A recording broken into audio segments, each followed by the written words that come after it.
Yeah, that's true. So 8:10 on the oh, if only 8:10 on the Dave Elliott Show. Good morning. I had promised you all morning long we were going to talk about bipartisanship, the life or death thereof, and one of the people that I most enjoy talking to about subjects like this is with us on the phone right now. He is Bob Weiner, who is the principal in Weiner and Associates, and a longtime. Well, you worked with Claude Pepper, the great Claude Pepper of Florida, and Bob, a whole host of people, and you are now an op-ed writer and a consultant, and you are involved in the National Press Club. You've got a lot going on. Thanks, Dave. It's always been fun to talk with you. And when you raise the issue of bipartisanship as a subject that your leaders, your leading listeners, your leaders are interested in, it struck me because Claude Pepper, who was my mentor and hero, and I worked for him as his chief of staff for 6 years, and he led the anti-mandatory retirement legislation and so many senior issues in Congress.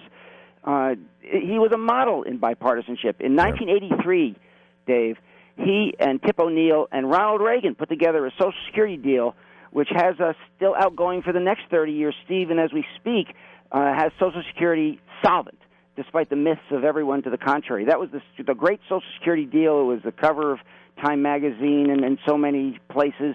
And we brought in Paul Findley and Chuck Grassley and many, many others on that legislation in a bipartisan way. And that's how you get things done. It seems as though that's gone in the current era. And that's how you get things done in the modern age. Well, let me ask you the big question then.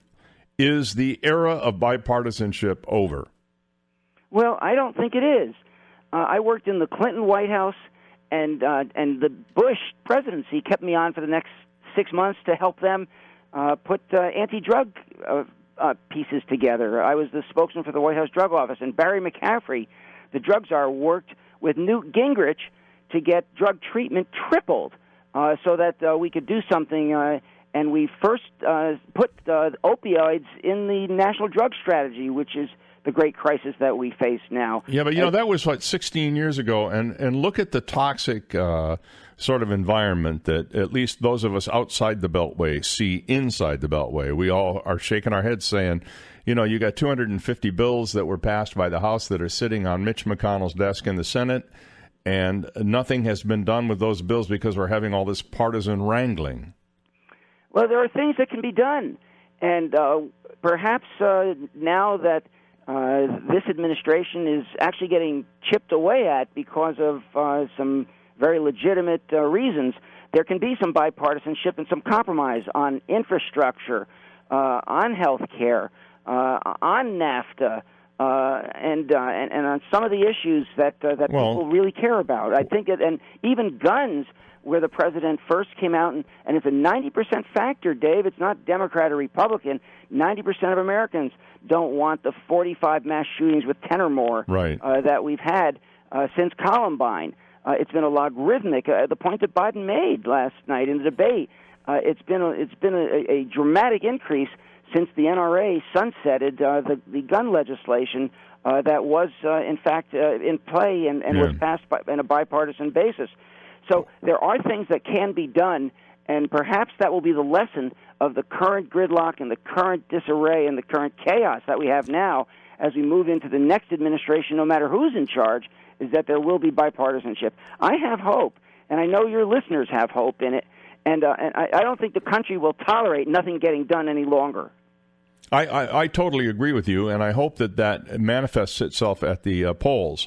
That's, to me, the only poll that really counts. Even Republican Governor John Kasich of Ohio yesterday on one of the shows said that he thinks that reasonable is his term, and I think that's a good term to use. Reasonable gun measures are needed, and he believes that there is an opportunity for that to happen. I'm just so discouraged because every time I turn on the news, I'm not hearing about policy anymore. I'm hearing about all of these, the investigations and the tweets and the anger back and forth, and it seems to have taken over D.C. to such an extent that I don't see how the two sides will ever come together. I'm just being a pessimist here, but I just don't see it.